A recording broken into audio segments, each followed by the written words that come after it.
And I think that's the biggest paradigm shift a lot of people are having, is that just because you're paying someone 1,000, 2,000 in the Philippines or India, it doesn't mean that they're any less skilled than someone that commands 10 in the US. They can absolutely perform on par with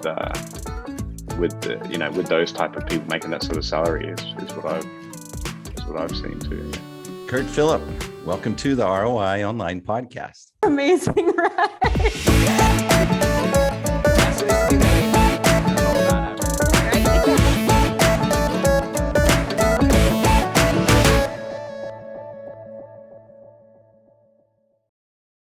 You're listening to or watching a great conversation with Kurt Phillip. He is the founder and CEO of Convertica. His company helps your website, your store perform better with the traffic that you're receiving. So, Kurt, your team, you have a remote team right now, especially since the situation. How does that, were you prepared for that when everything became pretty much mandatory remote? How did that work out for you? Yeah, fortunately I was. It's all I've ever done.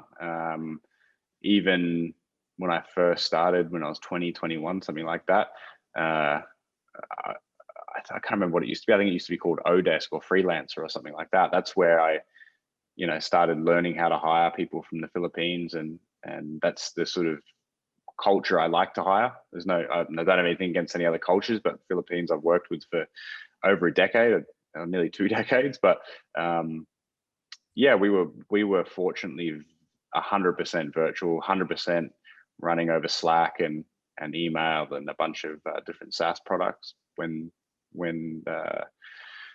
COVID hit. So it was fortunate, and it's awesome now that I think people are seeing that you don't need offices. You don't need, technology is in a position now where you can be much more agile and it's much more scalable for the businesses. You're not having to outlay these huge costs. But we're at a team of around 20 now, fully online. And we've got, we're not running a bunch of VAs. We're running, multi-level of management. We've got juniors, we've got interns, we've got, all these, we're running a traditional corporate structure just over Slack, I guess, is our infrastructure that we run it on.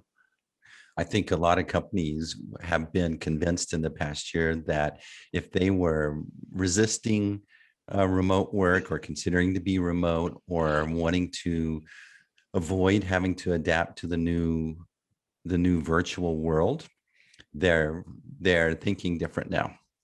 What are some tips what are like 3 good tips that you would convey to someone that's trying to struggle and not only convince themselves, but get established and make a good play on this?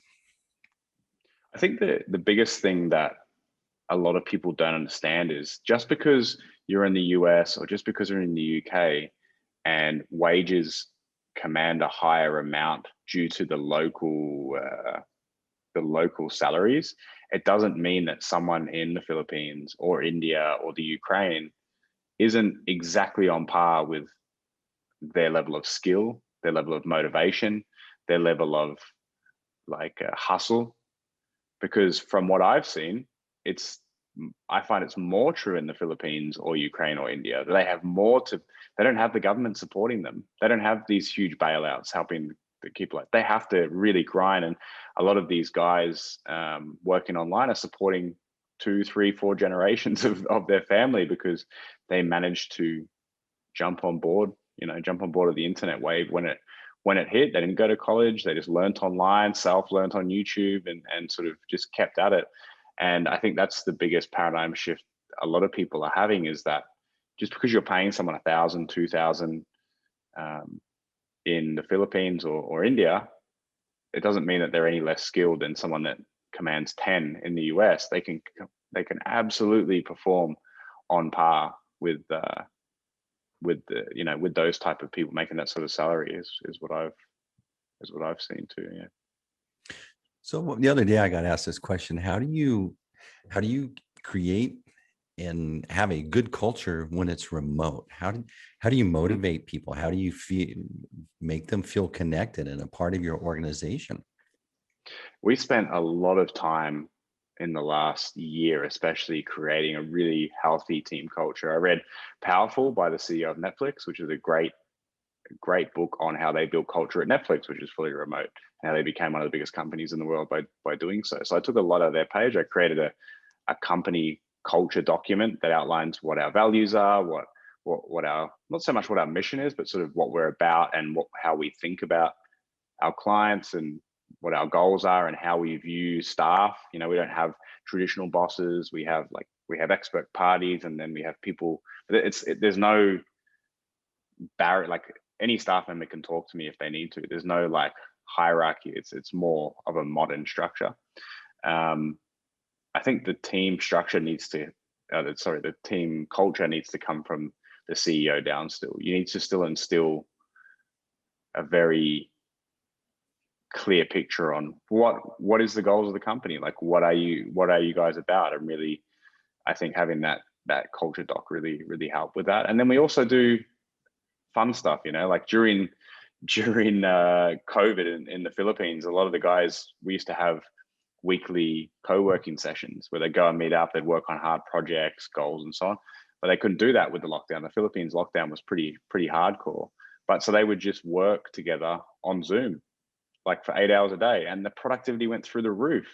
They would do Pomodoro sessions where they were like, they work through and give each other tasks, and then they would work on it and setting timers, and they have to try and solve problems, and it really helped them with their mental health, because I think they had 3 or 4 months where they weren't even allowed out apart from shopping. So this helped keep that alive and actually made the team a lot stronger. So I guess seeing it as a traditional business like it used to be in an office, but instilling more modern,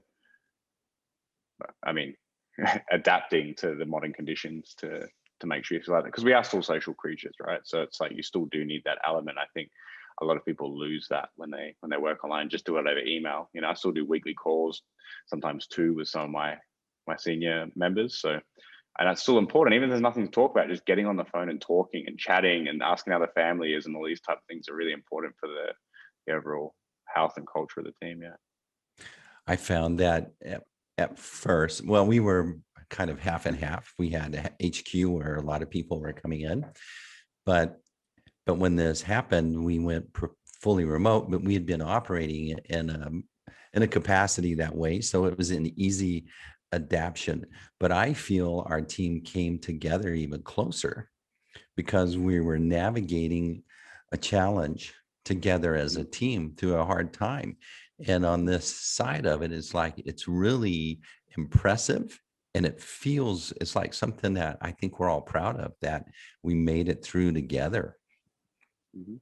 100%. I think, like I was saying, I think the mental health during all this was tough for a lot of people, and I think just not having a clear idea on when it was going to be over. And I mean, now we're seeing a way out, and we're starting to get out of it. But for like a year and a half, we had nothing, not a year and a half, a year, let's say, there was nothing. And it was like that it was hard as a founder, it was hard, but it also kept me pushing to reading, making sure that everyone was okay, making sure that, and then we had a few staff members, that we could see were really struggling. And like you said, like bonding together. And I think I agree. The team culture really became stronger during it all because of it. You've gone through this together, and I think it's going to make the team a lot stronger moving forward.